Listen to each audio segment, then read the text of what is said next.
my kitchen. Let's do together the fudge brownie. Who doesn't like a fudge brownie? I got in my house, my daughter's favorite this is. And me and my hubby will have just one piece, not more than that. We don't relish much on the chocolates, so she will enjoy the rest. Here we go. Let's have a look at the ingredients, what we need.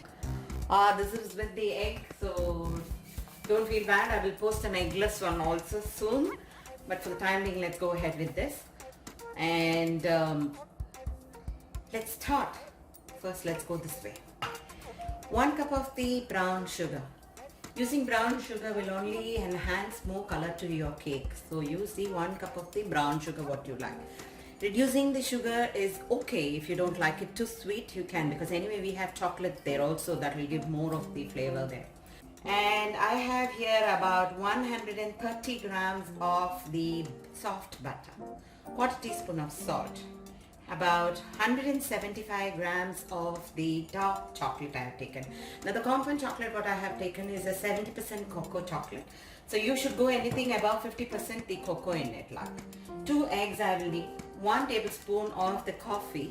You can use instant coffee powder, anything you are using. Keep 1 tablespoon or 1 teaspoon. That more than that don't put, because it will overpower the chocolate more. 75 grams of the all-purpose flour, 1.5 tablespoon of the cocoa powder. So it's a very rich brownie. Chop this chocolate and put the butter and melt it. I've cut the chocolate. I'm going to add in the butter.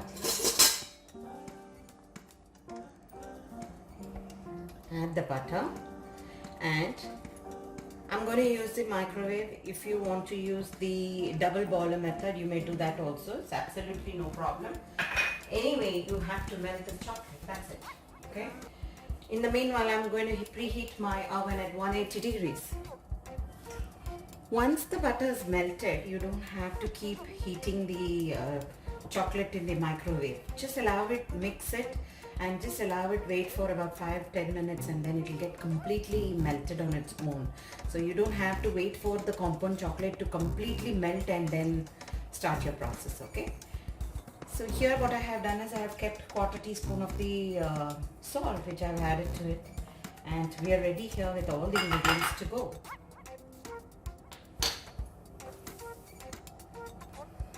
Wow, look at the chocolate. Wow, so silky and luscious. Alright, now I'm going to add in the 1 tablespoon of the coffee. Okay. Then we're going to add in the 2 eggs.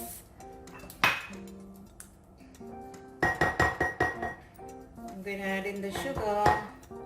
I will see and add the sugar if I want more.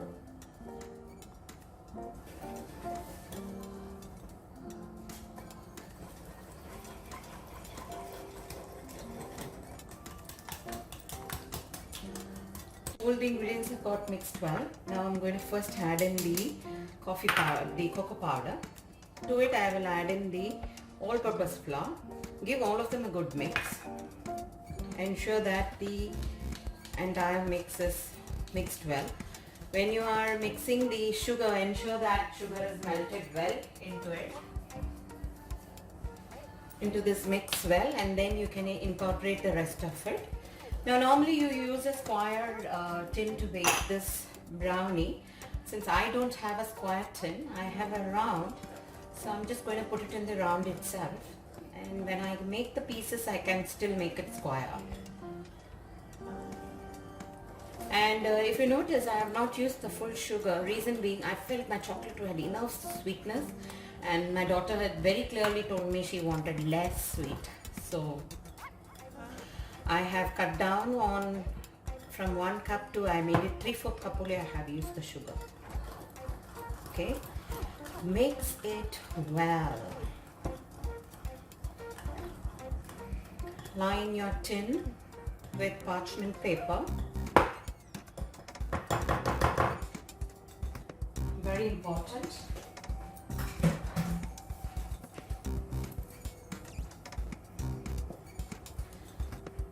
Spatula will do a better job in mixing the sides and everything. Okay, ready to go. Now, my oven is getting heated at 180 degrees. I'm going to put this into a tin lined with parchment paper.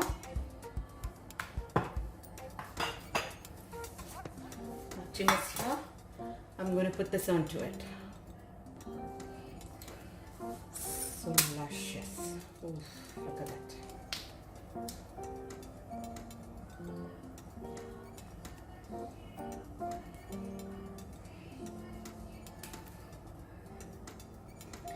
Now you should have this, when you put the skewer, to check if it is cooked or no.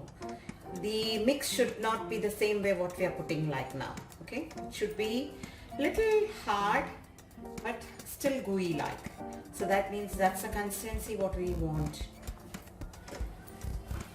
And 3, we're ready to go. I'm going to put it at 180 degrees and I'll tell you what's the temperature, how long did I keep. When I put a toothpick, it should not come out the same way. It should be little gooey but should be done like. I will say it is almost like 85% done, okay? Now this is the halfway through cooking. See, you can still feel the gooiness here. I don't know how close you can see it, gooiness, okay? This stage I have not taken. Now I have reached a stage where it is almost like, you know, done like it is. So this is what you're looking. Then after this stage only the other stage will come where you put your skewers, nothing will stick to your skewers. It come that stage. So we don't wait for the complete cooking stage like. My brownie is done here. I took about 13 minutes to get this stage of my brownie. So in case if you are making this in your oven, have an eye between 10 and 15 minutes this will be done. So keep in mind, I showed you how the tests that you have to do and take it out like. So now I'm going to allow this for another 20 to 25 minutes. It has to rest and then I will cut this into pieces. So our soft fudge brownie has come out. You can have a look how nicely, see, from all the angle, with some vanilla ice cream and this fudgy. Wow, nothing to ask for more. Thank you for watching me here. Happy baking, happy eating. Bye.